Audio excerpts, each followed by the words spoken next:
Okay. My name is Mei, as you know. I come from the University of Auckland in New Zealand, and I'm the Associate Director of the Wolf Fisher Research Centre.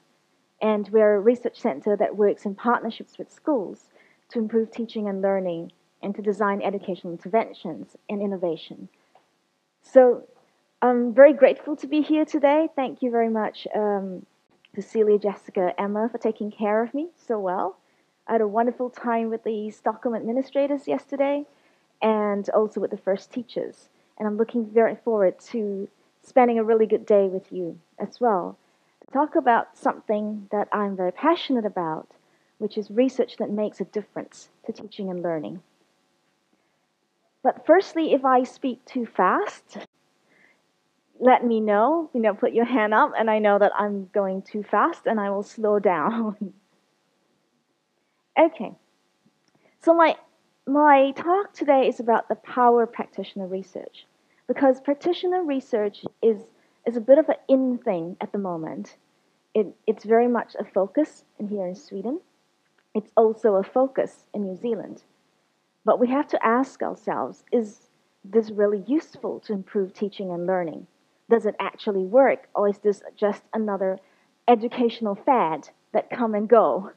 And if you've been in education for a long time, there are a lot of educational fads that come and go. And my experience of practitioner research has been through many forums. So I'll tell you a little bit more. The picture there is of our indigenous community, and they're doing a traditional welcome. And when I first got my PhD, my first role was to work with the school leaders in these communities, the poorest communities, migrant, ethnic minority groups, very low achievement. And my brief was very similar to, I think, some of your first teacher briefs, to raise achievement and improve learning. So I was brought in to support school leaders use practitioner research to improve outcomes for these children. And I worked across 7 or so schools. So based on all that learning, the government then hired me to work basically as a trainer of the equivalent of first teachers to do the type of work I used to do in schools, but to train region-wide the first teachers. How do you use practitioner research in schools to actually improve teaching and learning? From there, I took a more academic position and began to look at practitioner research in projects. We use the word interventions, and I realized after yesterday that you tend to use projects more. And basically, it was designing projects that would improve outcomes for students in the poorest communities, using practitioner research as part of these projects and evaluating their success. And then at the same time, working with colleagues to theorize what is it about practitioner research that can be so powerful. So as you can see, the range of experiences I've had, research and practice in practitioner research, are both in schools, working directly with teachers, school leaders, in training and designing interventions alongside policymakers. And I hope to bring all those experiences and research together in today's conversation, because you are as diverse a group as the background just had. Some of you are policymakers, some are first teachers, school leaders, and I hope that everything that I've learned and researched throughout the years will be of use to you. But firstly, a little bit about Auckland. We're very much built around the water, like Stockholm. So it's a very much boating culture. We are very multicultural, so we have a high proportion of our indigenous group and a high proportion of an ethnic minority group from the Pacific nations, which is Samoa, Tonga, and so on. And we have an issue where, in general, achievement is very high for students who are from Asian cultures and from New Zealand European cultures, but much lower for students from indigenous and the ethnic minorities and the migrant groups. And that's the groups I've been working with for a while. So that's the context of which we work. So today I want to talk about 3 things. The power of practitioner research. Why is it powerful? How can we make it work? Then I'll talk a little bit some very practical case studies of how schools have actually integrated practitioner research into their schools and have been successful in seeing changes in teaching and learning. And the last one I want to talk about, how do you put practitioner research into projects that can actually address complex and challenging problems, including social problems that we have, particularly, as I said, for our Indigenous and our ethnic minorities. So taking these three strands to this. So I want to start by saying, well, what is practitioner research? Now, some of you are very experienced and others less experienced, so I thought it's really important we have some common understanding of what we mean by practitioner research and why is it so powerful. And the ultimate goal, and I'm speaking now directly to teachers and school leaders, is practitioner research is to actually support you improve the practices for which you are responsible. It is not to turn you into a researcher with a capital R that then works as an academic in a university. It is actually to incorporate research role into your existing roles, to strengthen what you typically do. And it's quite an important distinction because sometimes we get a resistance to practitioner research because people say, it's not my job. My job is to teach. My job is to lead. And we're saying we're not trying to change, take away that job, but we are using the key qualities of research to strengthen your job, your decision making, what happens in your school. And we need to do this in two ways. It has to be relevant to your school, because often you read some fabulous research published elsewhere and you think, it doesn't really work here because we have a different educational system. So how is this research out there, which is very good, relevant to what I do in my school and in my context? So part of practitioner research is to actually say, how do we make research relevant to what we do? And secondly, how do we make it rigorous? Rigorous enough that it produces good, trustworthy results. I've worked a lot with teachers over the years, and there's a lot of decisions that are made without much evidence. They're made because someone likes an idea, and they're pushing for it, and they're very strong and powerful in the school. They're made because people don't necessarily have the right knowledge, or they're made because there is a national policy, and suddenly everybody has to do this, particularly when there's a change of government. So what we're saying practitioner research is, it's to actually strengthen the teaching, strengthen your leadership by giving you ways of conducting research that is relevant to your setting and rigorous to give you good, trustworthy results that you can base your decisions on. So to give you an example, there is actually a lot of overlap between good practice and good research. So the qualities of good research and the qualities of good practice in terms of teaching and leadership are actually very similar. It's both highly reflective.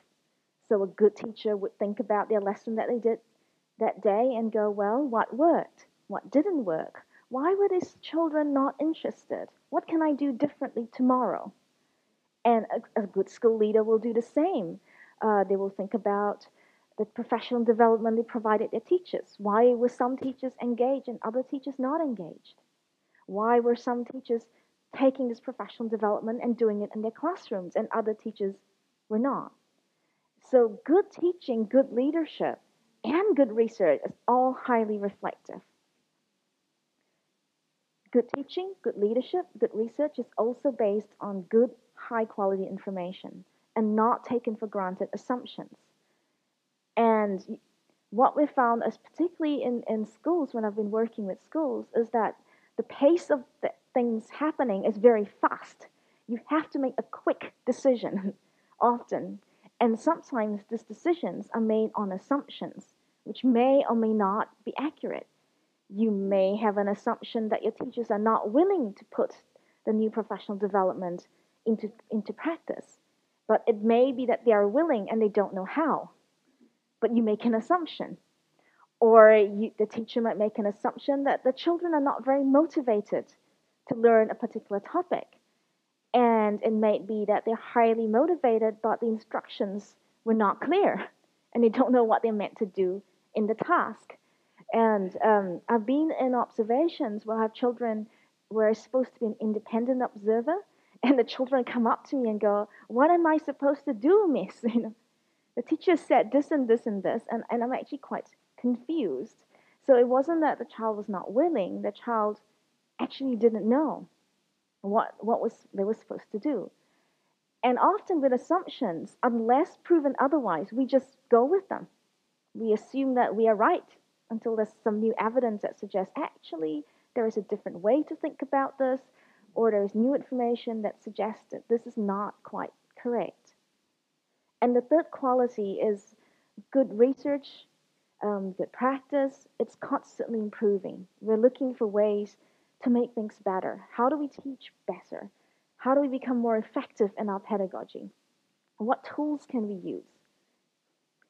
And if you think if you push this a little bit further and you think about a good quality decision that you make in this scenario, for example, you will really be able to see there's a lot of overlap between the qualities of research and the qualities of practice. And this is actually based on some work that we did, where an assistant principal was very concerned about the low reading levels of the migrant children that was coming into his school. And the teachers have been telling her, the children come to school, they are not ready to begin learning, they don't have the right pre-reading skills, they don't have the social skills.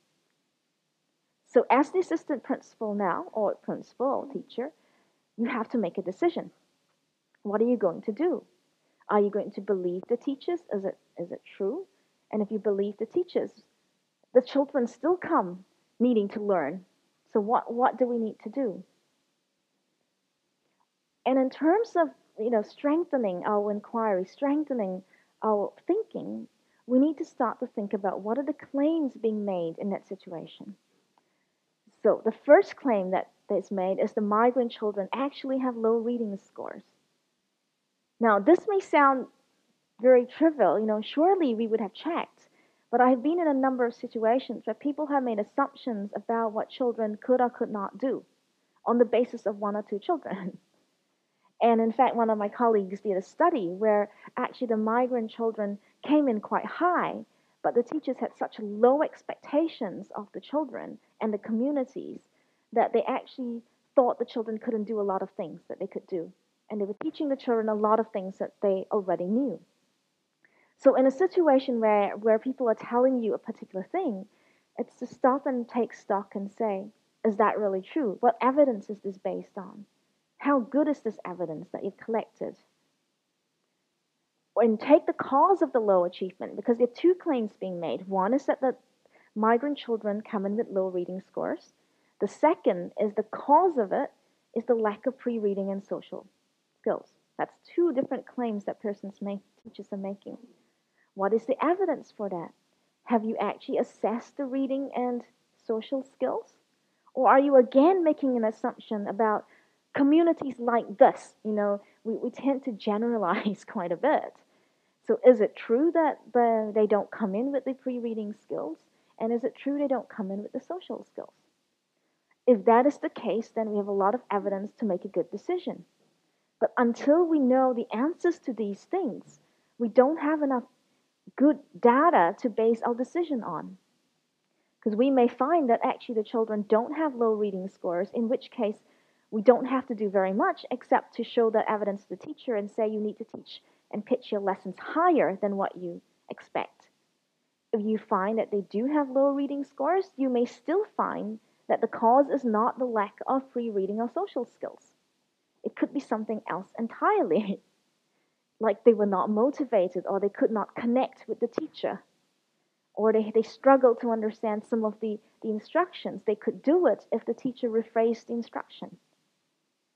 So even that little claim, until we actually unpack it and know what is it we're actually looking at, we can jump to the wrong conclusion and put in the wrong solution that is actually not matched to the needs.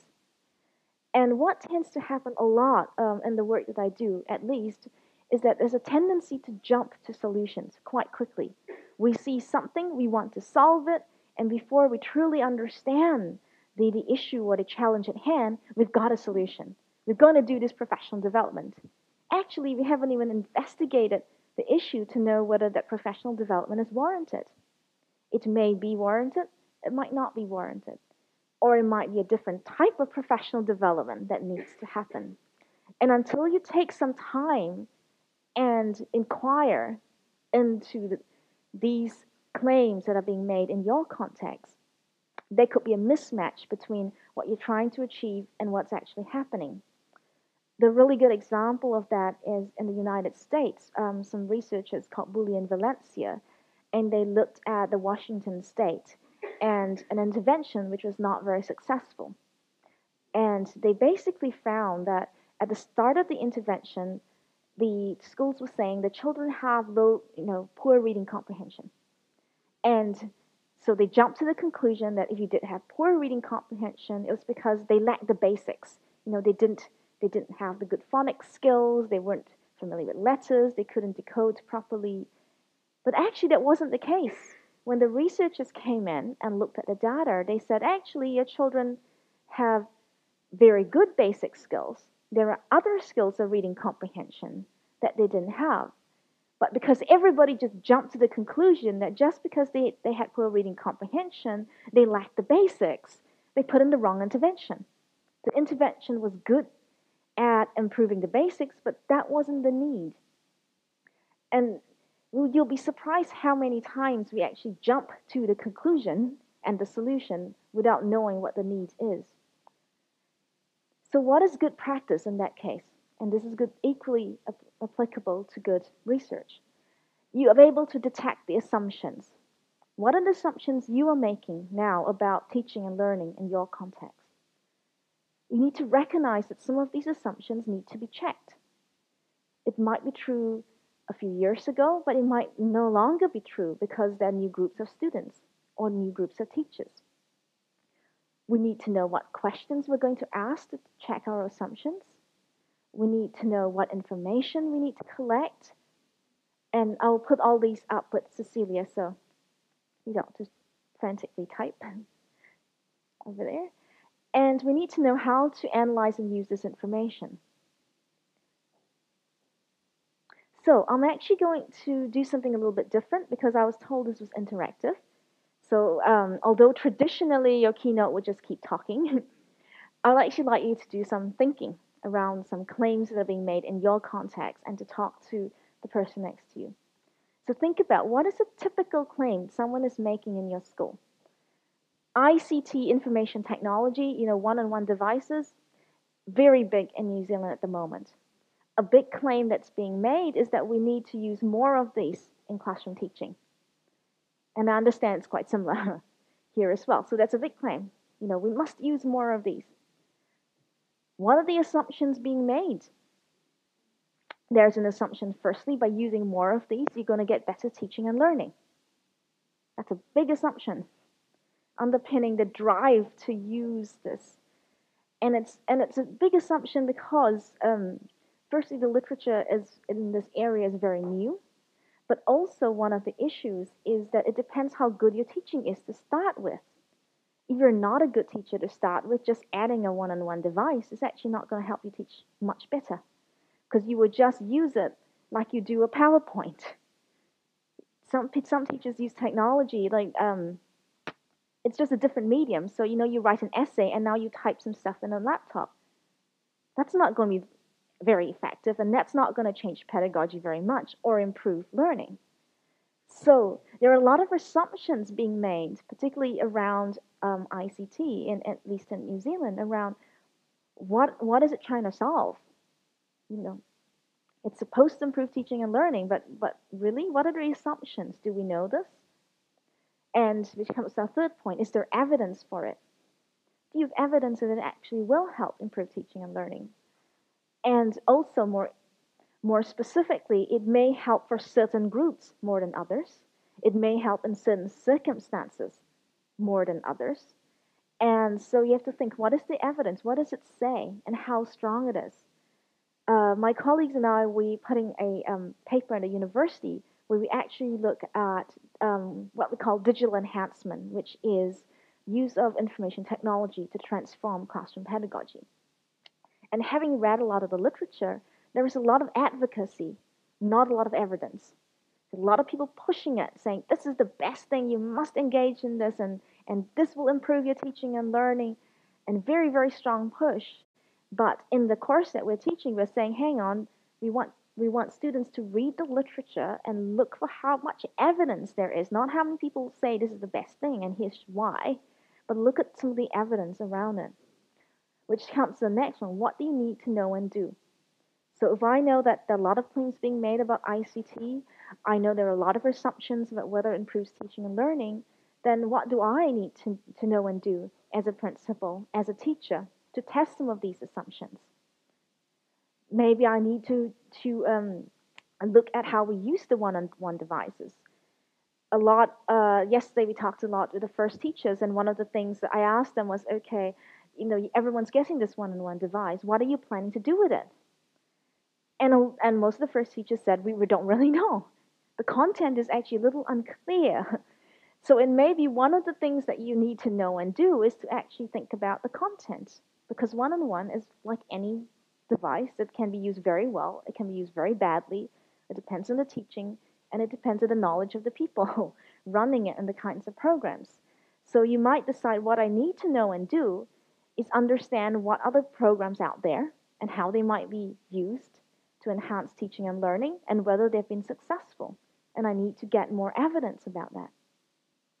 So I actually want you to do this now. Think about a claim that's being made in your context, something that's meaningful to you, something that's a challenge that you're facing. A lot of our schools, the challenge is the integration of, like I said, the digital learning. So think about a claim. What is it people are saying? What is it you are saying? Think about the assumptions and ask yourself, am I making some assumptions here? Am I assuming, and with the digital enhancement that we do, people can fall into two camps. There are people who assume it's not going to improve. That's equally an assumption to say it's never going to ever improve what happens for teaching and learning. So have a think about the assumptions. Think about whether there's any evidence you have for those claims and assumptions. Do you know? What data do you have? And then think about how would you find out, because that will strengthen your decision making. Okay, I'm going to let you talk now. A couple minutes in pairs and groups. So the exercise that you've engaged in is actually using practitioner research qualities and principles to improve decision making. And that's where it can get really powerful because it becomes highly integrated into what you do.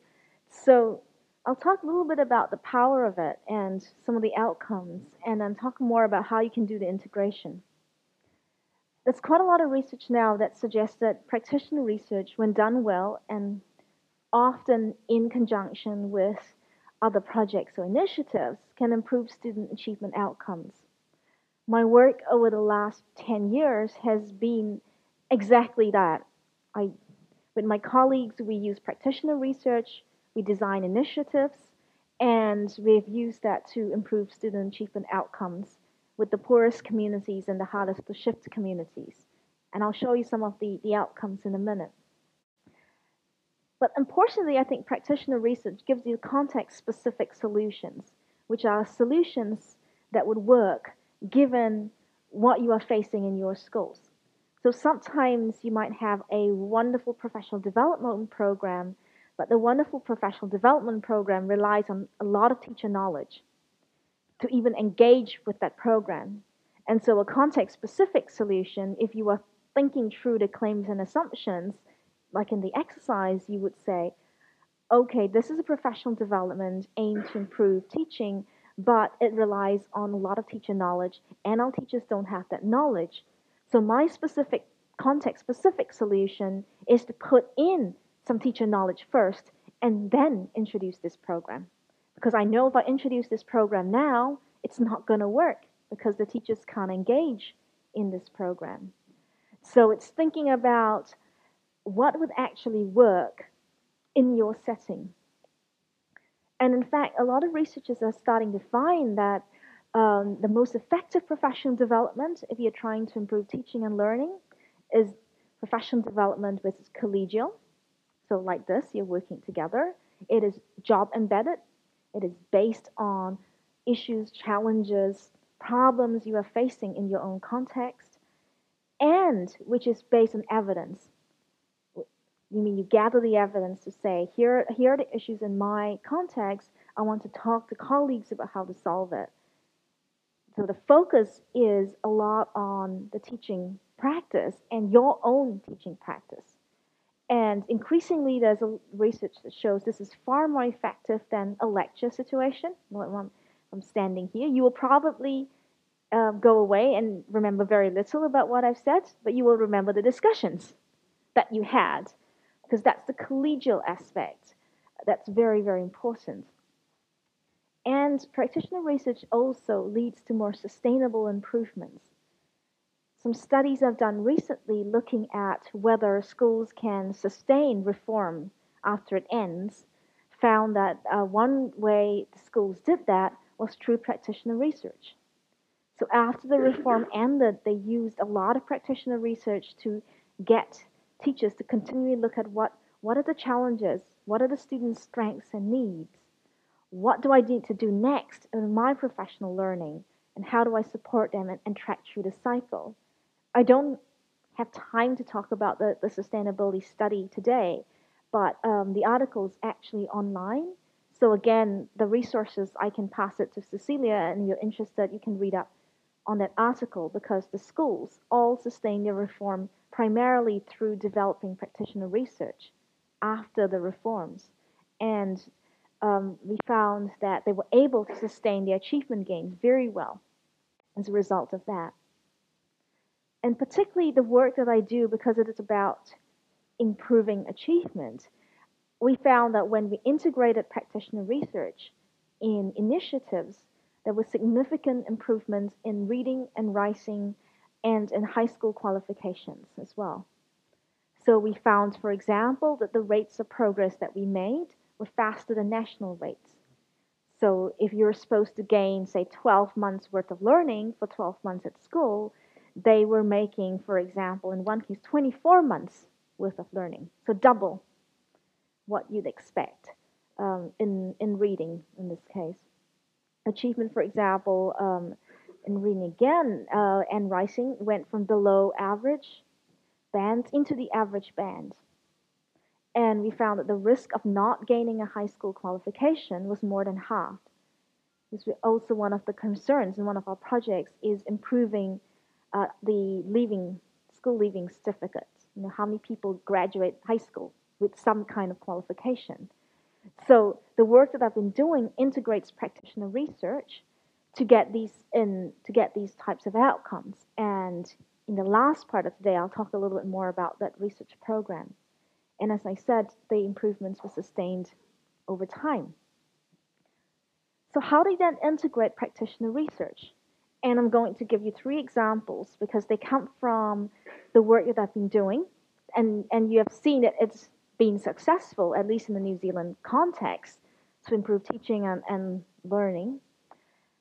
And there are 3 ways we can do it. One is what you've just done, which is you use an individual inquiry. You take the elements of practitioner research, which is you raise a claim or hypothesis, you gather some evidence, you test it, you do something about it, and then you evaluate the outcome. You can do this individually to improve your own decision making. And that's one of the things we pushed quite a lot, so that people don't see practitioner research as a formal project. Because often you get quite a lot of resistance, at least in our setting, because people say, we don't want to do a formal project. It takes away from my teaching. So we actually encourage them often as the first step, take the qualities, improve your decision making as a teacher, and then we start to work up with more formal projects and formal qualifications. I want to talk more about collective inquiry because this is what school leaders have been doing. So the embedded practitioner research into everything that they do. And then there are formal action research projects, which can be master's qualifications or even teacher-led conferences. 2 examples of collective projects. So, and this first example comes from a lower socioeconomic community, and they were able to raise achievement quite a lot as a result of the work they did with us. and then they were able to sustain that achievement 2 years later, which is very hard to do in some of these settings. For example, the staff turnover in one of the initiatives I worked with was about 50% in 1 year. So you're talking quite significant challenges to actually making progress, and yet they were able to sustain all the gains they made during the intervention. So when I talked to the school leaders as part of the research, they explained this is what they do to keep the initiative going in that sense. They firstly developed a wider agreed school goal. So what is the school goal? Our school goal is to improve student learning in ACT. So this is a big school goal that everyone has. And the leadership worked to develop that. But then they said, okay, they broke the school up into smaller teams. And each team would tackle an aspect of teaching and learning related to that school goal. In this case, it was continuing to improve reading. So then what the teams of teachers did was they said, we're going to get together. We're going to look at a group of children who need more support in terms of reading. And for a whole year, we are going to support them and develop strategies and share and discuss how we're going to support these children. Now, 3 children may seem very few, but often, like in this context, it can get overwhelming when you have the majority of your children reading below expectations. You try to to address all of them immediately. It can be just too much for a teacher. So the school leader said, we'll start with 3. Pick your 3 that you want to support. We're going to work together to solve that. And then when there were small team meetings, the teachers shared with other teachers their progress, what was working for these children, what was not working for these children. And they actually monitored their impact throughout the year. So they collected evidence about their target children.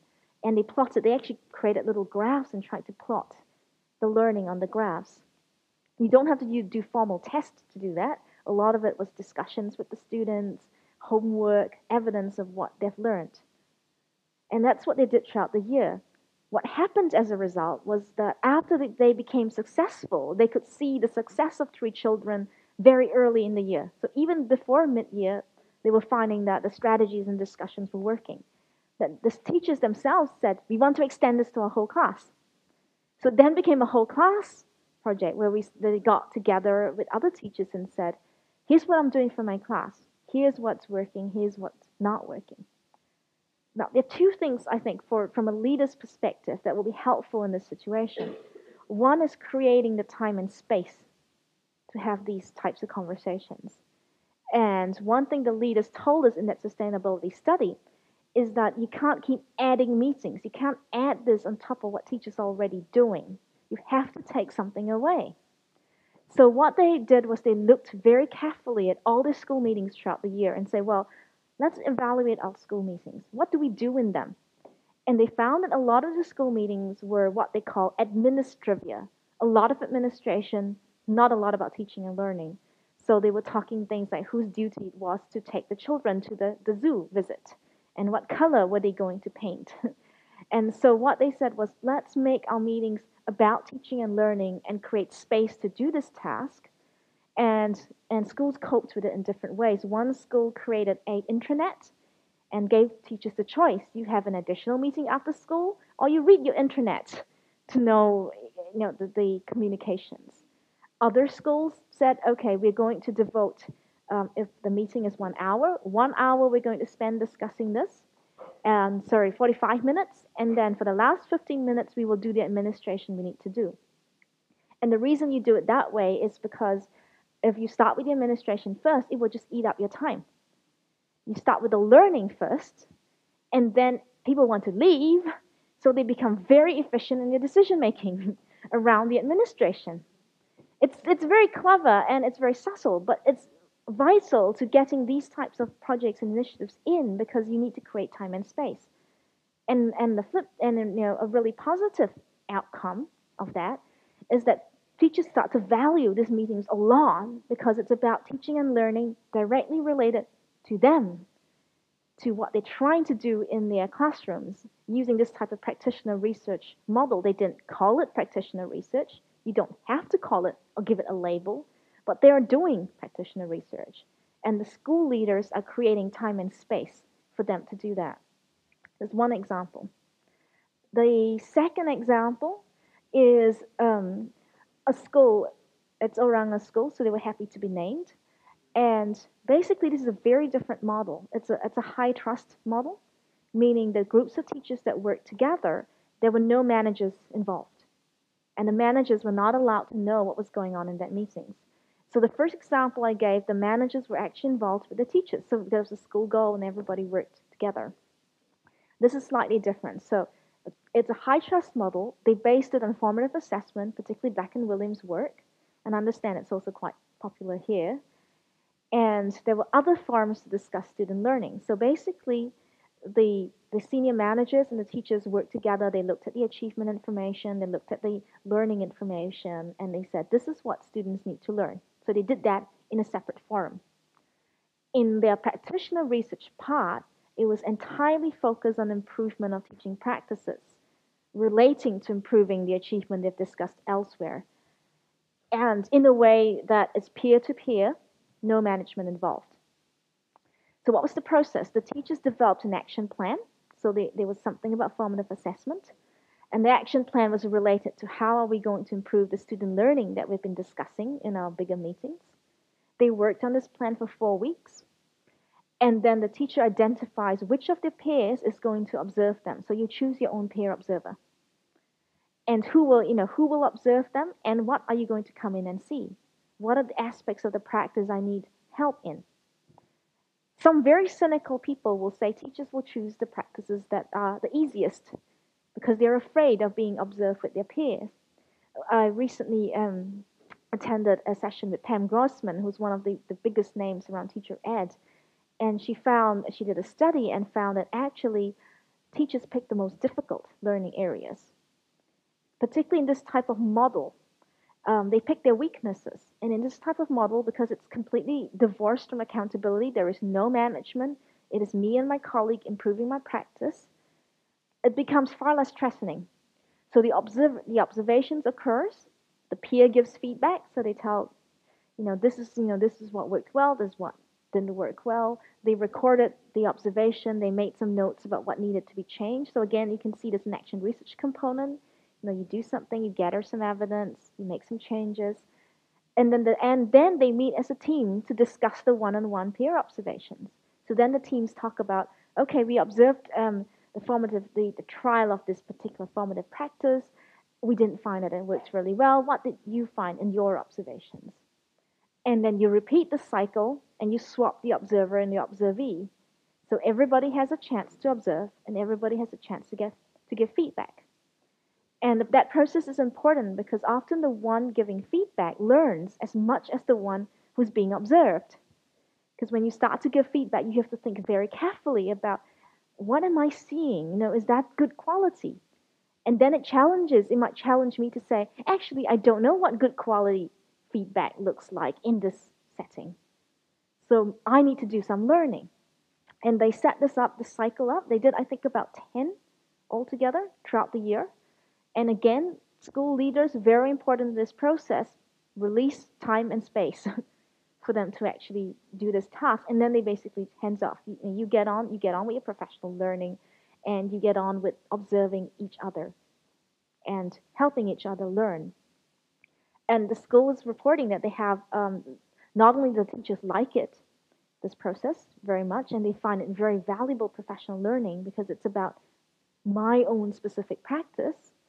When you go to a workshop like this, it's not tailored to your specific practice. It's more general, and it has to be. But this type of professional learning, very tailored, teachers love it, and the managers are reporting that actually achievement is going well.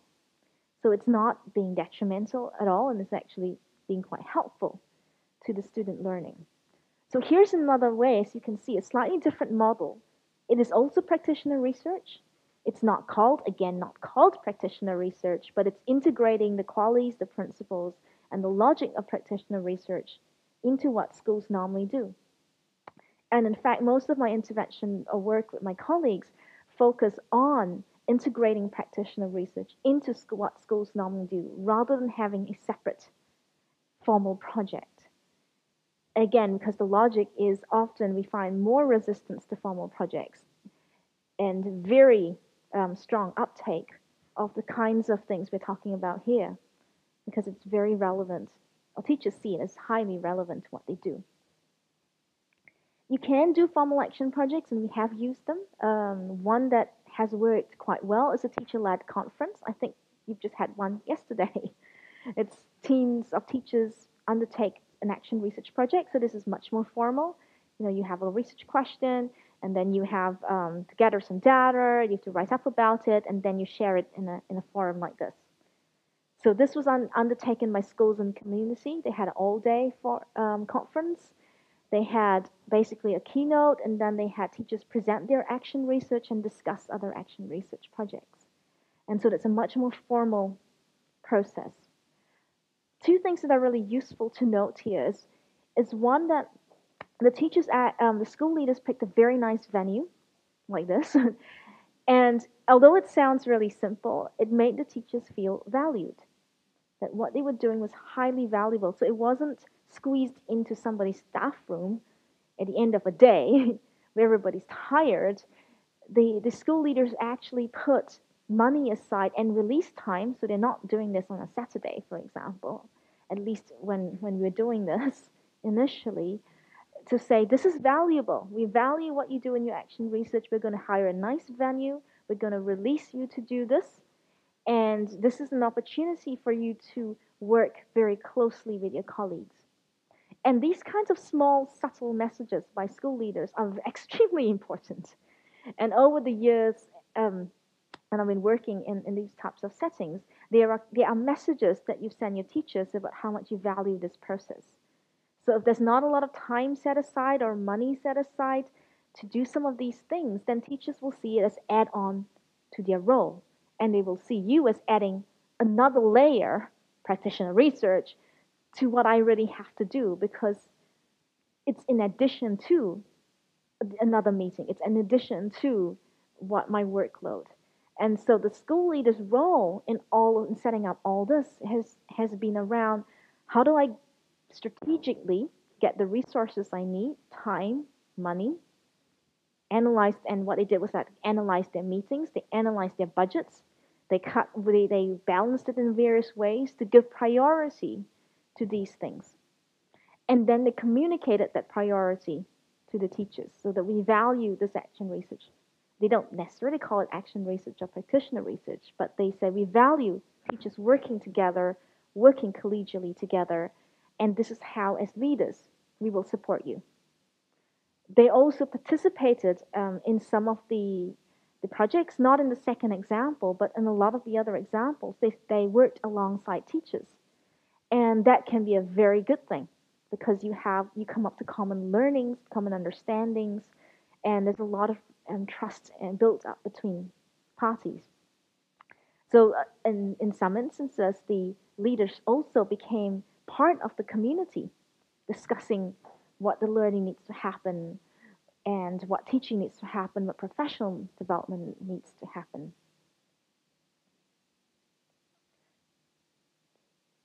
So in the last part of the keynote, I want to now flip a little bit and talk about the research interventions.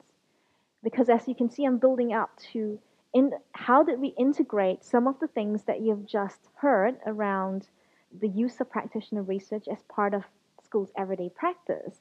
How do you then put it into initiatives and then use that to raise achievements? And that's been the focus of the last 10 years of my work. So these interventions or projects, they are partnerships.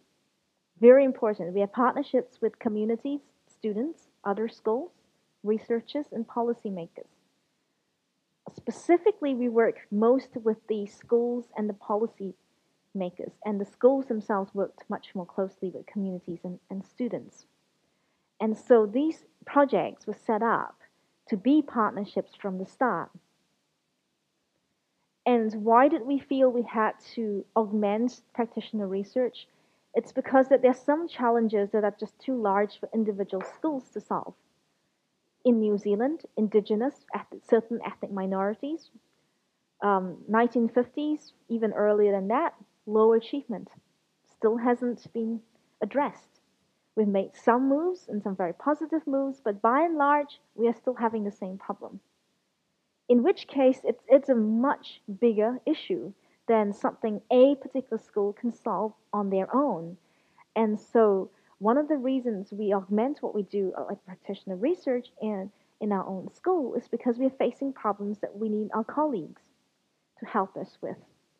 And by colleagues, I also mean researchers and policymakers working together. Why would that be a very helpful thing? It's because you can have what we call shared cognition, meaning that different people bring different knowledge bases. So, as a researcher, I have a lot of knowledge about, say, literacy interventions. I may not have that same knowledge about how do I make this literacy, how do I budget for this literacy intervention in a school. This principal will have a very good, in our case, budgeting skills to figure out how they're going to make this work, but they don't really have the content knowledge of what should be in that intervention. So the principals in the schools work with us as researchers, and we bring our different knowledge bases together. And that's where we start to find very effective solutions. The second one, which is enhanced collective efficacy, and this is a psychological concept, meaning do you feel you can make a change or a difference? So Bandura, for example, talks about personal efficacy. Do I feel that I can make a difference? What we find sometimes in some of our communities is because the problems are so large and so long-standing that people have either become cynical or they're tired. They're really tired. This is very hard work. You know, I've been working with some of these communities for a while. It is really heartbreaking work because every time you make shifts, the next group of kids that come in are equally low. You start again. You know, and someone was said they feel like they were in the Greek myth where they continue pushing the stone up the hill. Because every year, without fail, they make improvements for the groups that are in their schools, and then the groups that come in, you start all over again. You think you're making good gains, your best teachers leave because they get promoted and headhunted elsewhere. And so there's sometimes that feeling that I no longer can do this. And so one of our goals of working together, at least when we came initially, is how do we develop the sense again that it is possible to make a change through teaching and learning? Because some of these leaders have come to the point of being so tired that they just believe that we can't do anything more to improve what's happening. It has to be now the government and the communities. And we had to come in and say, how do we enhance that? And we did that through like those cycles of practitioner research to show people small pockets of success, and then they start to feel it can be done. Then we give them more success, we give them strategies and techniques, and we work together. Because there's nothing builds the sense of being, like, I can make a difference than success. No matter how many times I tell you, you can do it.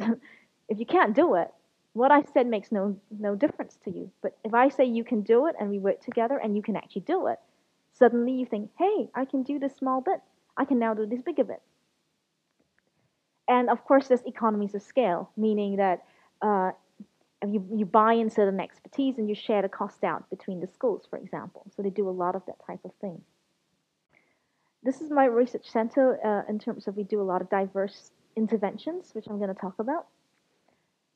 12 plus years, we've now much more students in that and much more schools in that. And to give you a feel for where we work in both very rural areas. So in the last picture there, it's somewhere in the South Island, which is absolutely stunning if you want to come and visit. And Tourism New Zealand will pay me to say this. And they're very isolated communities. So we work in some quite isolated communities. One of them, I gave the example before, it's 2 hours to the nearest town and they don't have a supermarket, so a van goes down and trucks in fruits and vegetables and so on. But they have broadband internet to stay connected to the rest of the world. So the initiatives we work in are both very rural with a completely different set of issues and problems and challenges, and very multicultural. So that's the one there is the Pacific Nation people against a traditional background. In fact, the cloth on my PowerPoint it's one of their traditional Pacifica patterns that they use. So, and Auckland, like I said, very multicultural. And so we've done the work around practitioner research and interventions in both very rural context and very urban multicultural context as well. So in the interventions, we have 3 phases, and I pulled out the practitioner research elements for each phase. In the first phase, when we come in and work with schools, the practitioners, the school leaders, the teachers, the researchers, the policymakers, we form a professional learning community, and we sit down and say, what are teachers' and students' strengths and needs? So we actually don't rush in with a solution. We talk a lot to people. We collect a lot of data about what students learn, what teachers know. We do observations. And then from there, we work out what are the strategies and solutions. And we keep doing this in every phase of the intervention. And in the second phase, we then put in the content knowledge, what is more traditionally understood as professional development, like you have a workshop on vocabulary. Although what we find is that the first phase is actually professional development because you get a lot of shift just by engaging people in that practitioner research cycle. In fact, some of our biggest shifts are often through the engagement of the cycle rather than the content workshops. And in the last phase, to build sustainability, we did more formal action research projects with the schools.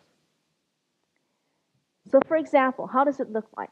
So beginning of the year, we start off by saying, well, what are the students' learning strengths and needs? So we collected some student data, and some of it standardized tests, but also observations of students, sometimes student surveys, a variety of measures to say, well, what do students need to know and learn? And we do that very specifically because it's not useful to just say students are weak in vocabulary. We need to know exactly what kinds of vocabulary they need to learn and what kinds of teacher professional development and vocabulary we need to give. So the example I talked through with the first teachers yesterday was we found, for example, that our students were not very good with words that had more than one meaning. So, they fell down the blank face, and you would put in, they fell down the rock face. And our students have only one word for face, which is face. So they'll put words like they fell down the angry face, or they fell down the ugly face, because there's only one word for face. We found vocabulary problems in what we call idiomatic language or figurative language, so catwalk. And the poor student thought the models were all walking like cats, because it's a phrase that you don't come across and native speakers don't think twice. But the children didn't get it. And what we began to find is that while students didn't understand these types of words, those were not the words the teachers were teaching and emphasizing in the classrooms. What teachers were teaching and emphasizing were technical words to do with the topic. So because Auckland is built on volcanoes, and we always have something about volcanoes, they knew words like lava, eruption, magma. But they didn't really understand words with multiple meanings, and that was interfering with their reading. So to give you an example, if I say the plane banked to the side, you know what I mean, it banks. If you only have one word for bank, which is where you get money from, you would be imagining that the plane has gone to the side of the bank and taken out some money. If you don't clear up that misunderstanding, the rest of the story doesn't make sense. Why is the plane going to the bank? But if you don't get and investigate those needs, we don't actually know what is it they don't understand, and we don't know what is it the teachers are doing and need to do differently. From that exercise of collecting the data, we found that we discussed this with teachers, they didn't realize that these were the kinds of words students need the most help in. That's why they were emphasizing technical words, because technical words are probably the words students don't know. And what they didn't realize was that they actually needed to go back and think about, especially native speakers, words that have multiple meanings, are figurative metaphors, and those types of words instead. And so what happened as a result, they modify what they did. So as you can see, this is really an action research cycle or a practitioner research cycle. They got some evidence about the student learning. They got some evidence about their teaching. And then they said, we need to be able to read some text or read some stories and figure out which words in here would trip the students up, not just the technical words, but the words which have more than one meaning, or the words which a native speaker would automatically understand, but the students won't understand.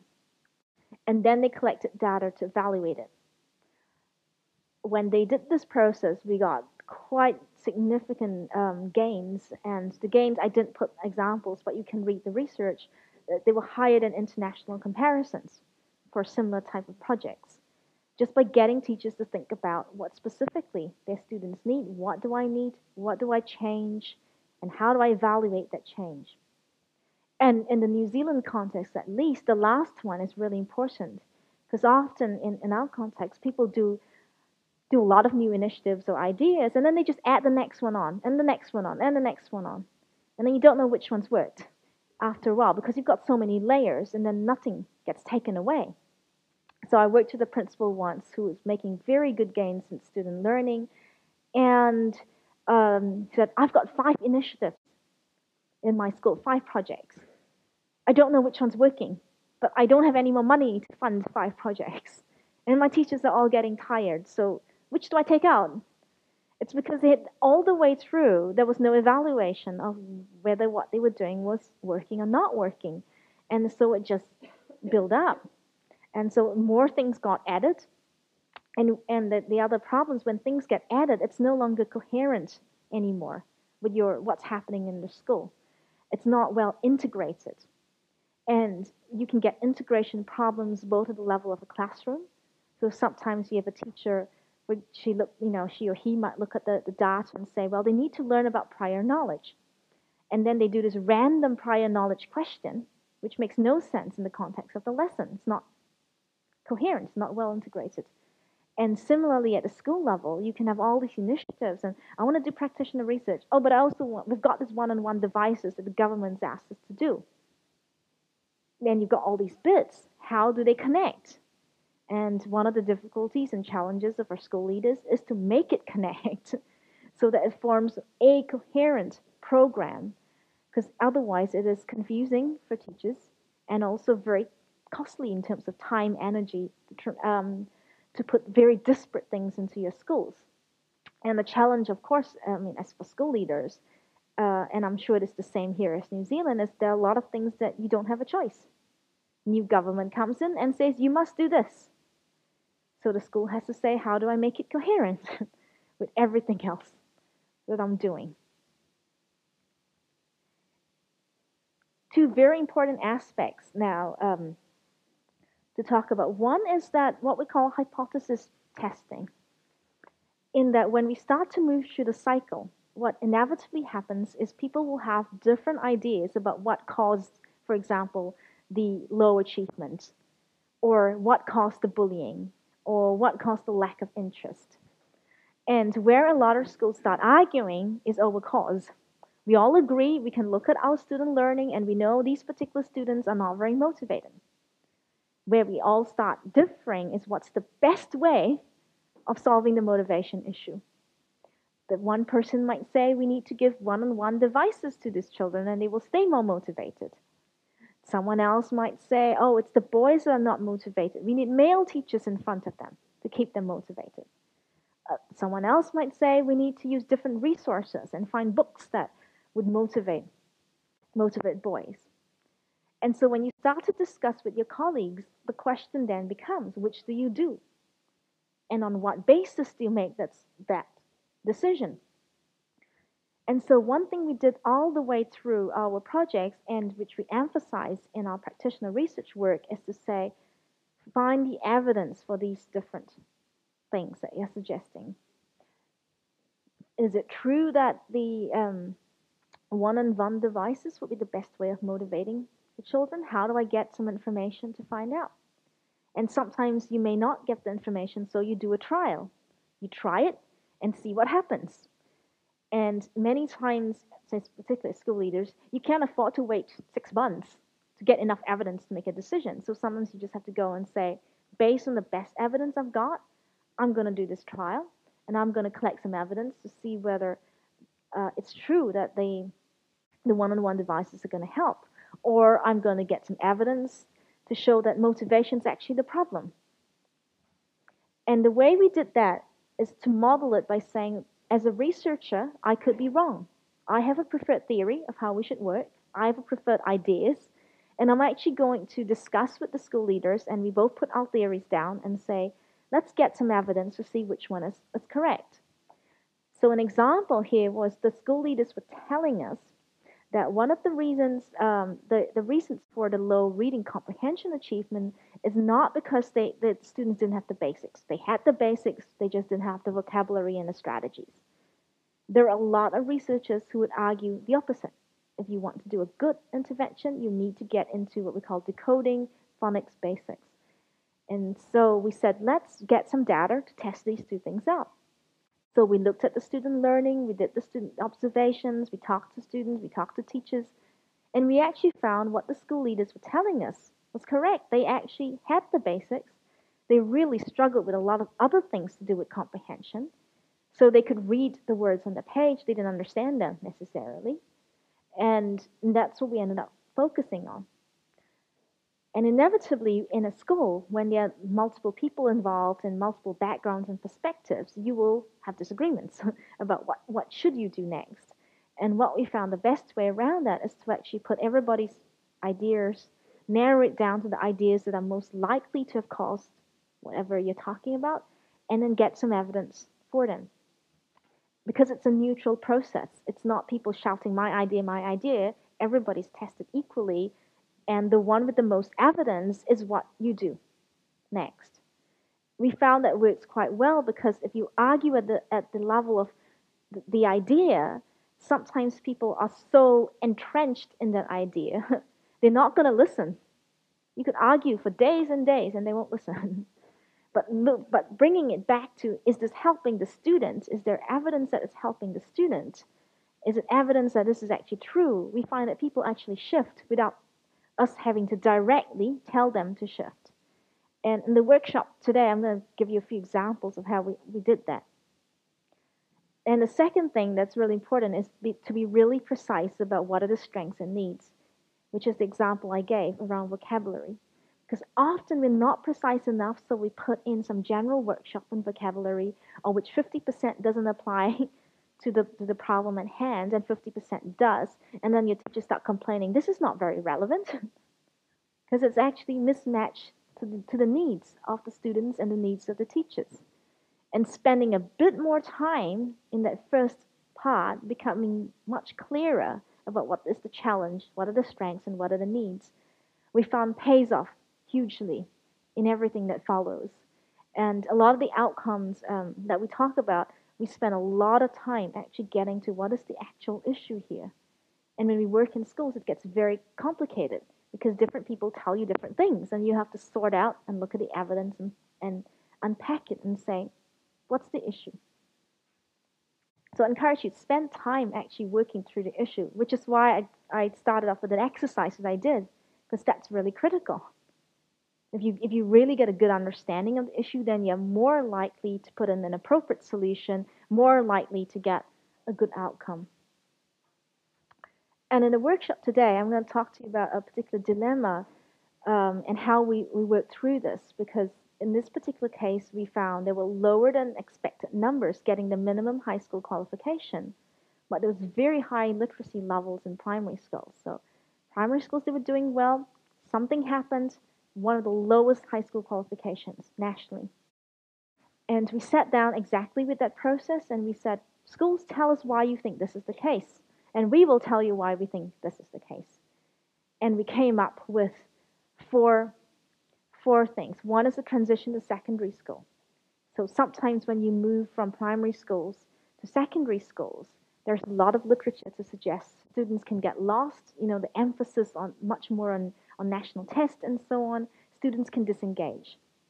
Maybe that's what's happened. You know, they end really well, but they make bad transitions. The second one was the school choice. Your best and brightest leave.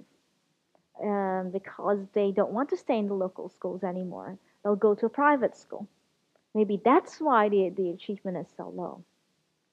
And then because this is a mining community, they said there are socialization effects going on, possibly. Maybe the students are not interested in school. The community with the mining, they're so active to get students, even without qualifications, you can go work in the mine. So maybe that's driving what's happening. Maybe the parents don't value education. Or maybe it's to do with the way the literacy instruction or the instruction is happening in the school. Maybe that's not as good as what we think it is. Now you can see there are four different hypotheses and four different possible solutions, and which may work in combination. So, for example, if literacy instruction is the main reason, then we would put in some professional development around literacy. If transition to secondary school is the problem, then we need to do something about how do we smoothen the transition from primary to secondary school. So completely different solutions depending on which of these four hypotheses has the most evidence. And what we'll work through a bit more in the workshop today, but the logic was right at the start, we sat down and said, let's put together these hypotheses, let's gather evidence for them, because if we just jump to a conclusion without knowing which of these four, we might have the wrong thing. If the problem was really in literacy instruction and we put a transition to secondary school program, we're not going to be successful. If the issue is school choice and we did something to working with communities to make them value school, that could work, but it may not be the most appropriate solution. We might have to do some promotion around our schools if that's the case. So actually solving and finding out which of these is most likely the cause of the low achievement levels will help you get the right intervention in place, which will then help you get the outcome that you want. And often what happens is because we bypass that side, we start off with their lower than expected numbers, and then my solution is X. Without thinking, hang on, which of these? And we did this collectively with the school leaders because we find that they know a lot about their context, they know a lot about their schools, and they know probably more information about what's happening on the ground than we do. But also they have a lot of assumptions because sometimes you are so immersed in that issue that you just can't see anymore other possibilities. And so we worked through, we gathered data for these hypotheses, and then we found which one was the most likely, and then we designed the intervention around that and evaluated it. So this is a form of putting practitioner research with researchers together. So we have an emerging issue, we have some hypotheses, we gathered some data about the hypotheses, we then designed this intervention, and then we evaluated the outcome. So again, it's that cycle, but we don't necessarily call that cycle. And that's one of the main things, I guess, coming up from what I'm saying today is you don't have to call it a label. Just do it. And just to close, because I'm aware how precise you are with time, here, it was a surprise for me. And I told the first teachers that Swedish teachers are like German trains. You're always on time. You run to the schedule. Asian teachers, on the other hand, it's like Asian trains. I can't understand the schedule, and I've grown up there. And so, just finally, a couple of things. How do the partnerships work? I think we need relationships that are both respectful and highly rigorous. You can't do really good practitioner research. You can't evaluate your strengths and weaknesses if you don't trust the other person.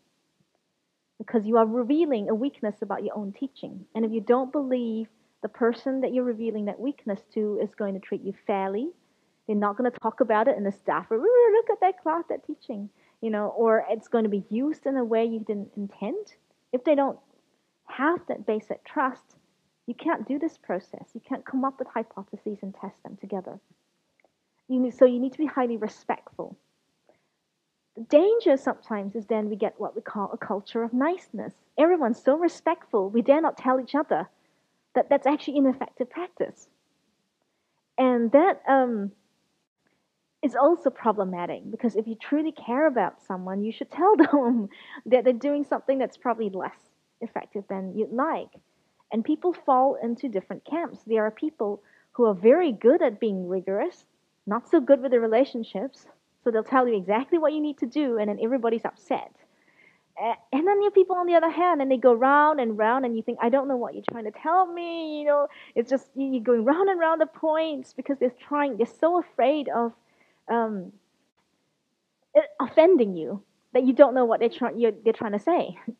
And so what we're saying is that you actually need both. And I can't go into it today. There are lots of techniques to get both respect and rigor. But one I talk about it in one of my books, so you can have a look at that. But what the argument is, don't sacrifice one or the other. If we're genuine about improving teaching and learning, we have to be honest if something is not working with our colleagues and do it in a way that is respectful and in a way that enables high trust to develop between people. The next thing I find is we could develop a common goal around supporting students. When I worked with a lot of the schools, we may disagree about many things, but we agree that it's about improving student learning. And I find that if we have a common goal around students, more parties are willing to work together than they would normally work together. We were able to get people to the table together who would normally never speak to each other because they have this common goal.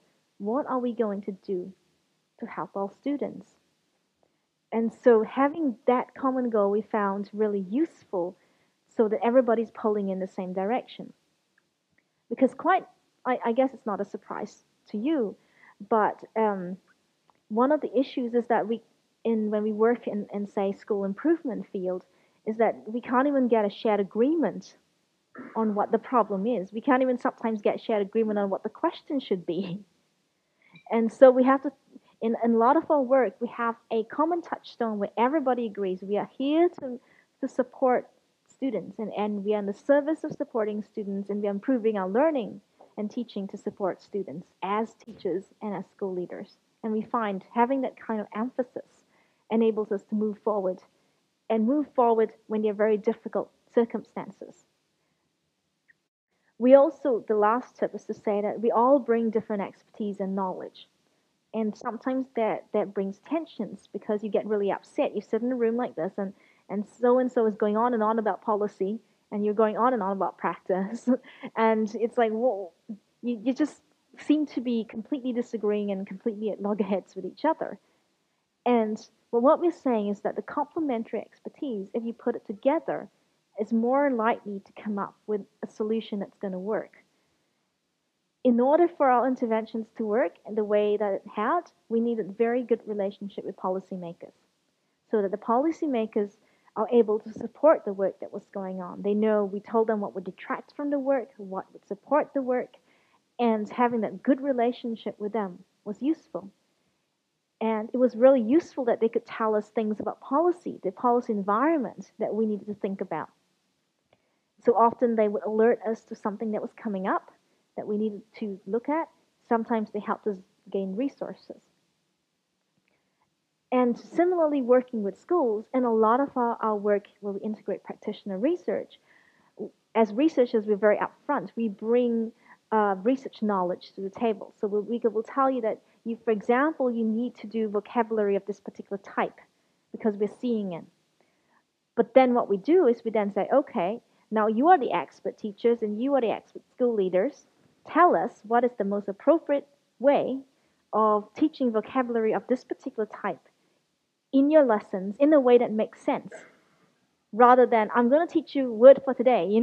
Here's a random word you need to know because the researcher said there's something you don't know. It makes no sense. It's not purposeful or meaningful to the student.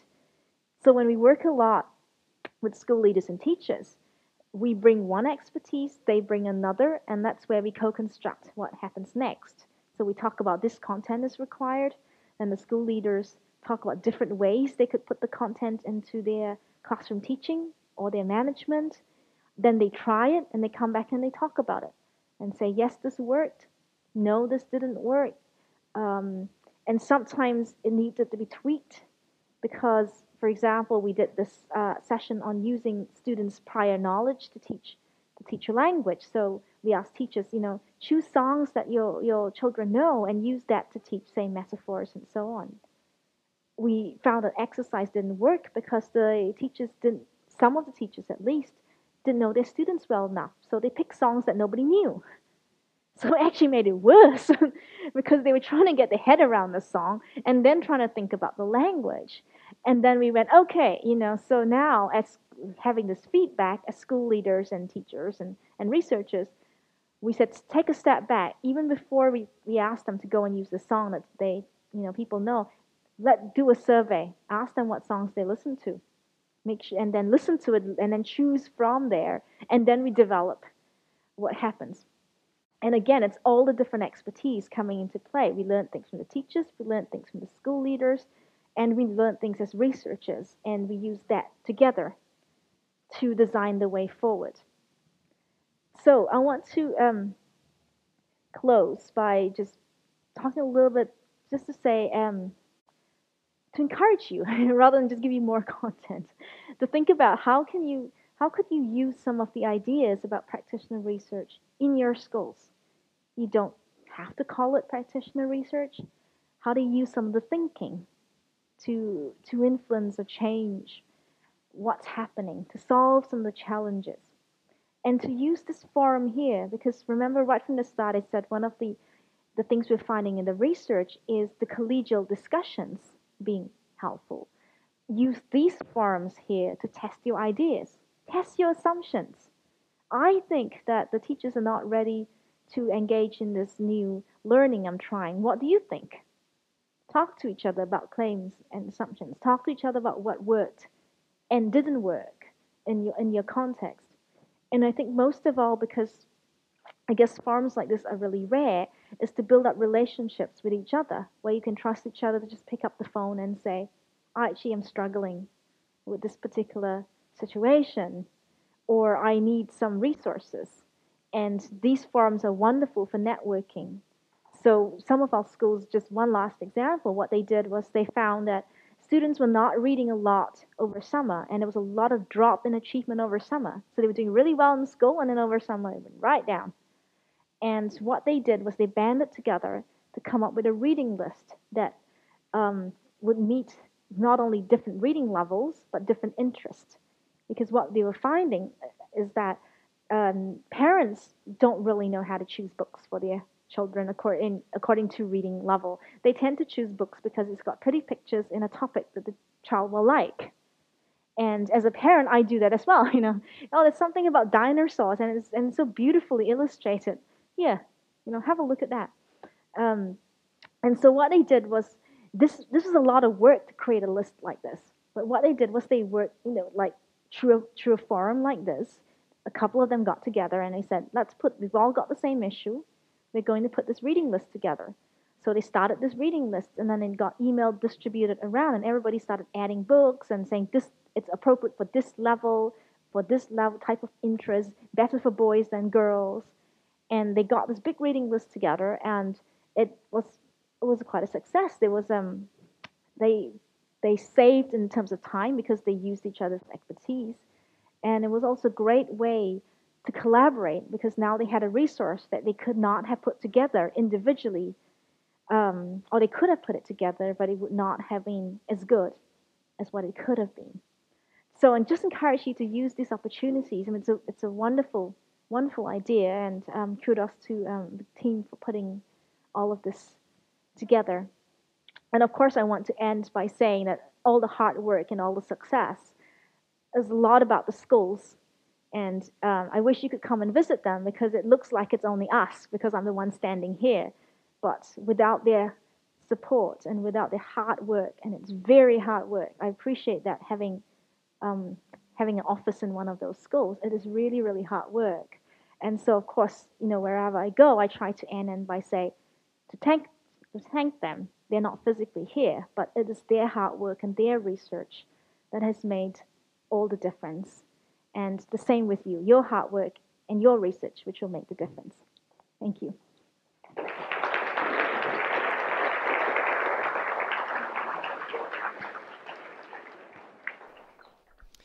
Hej Marie Trödsson.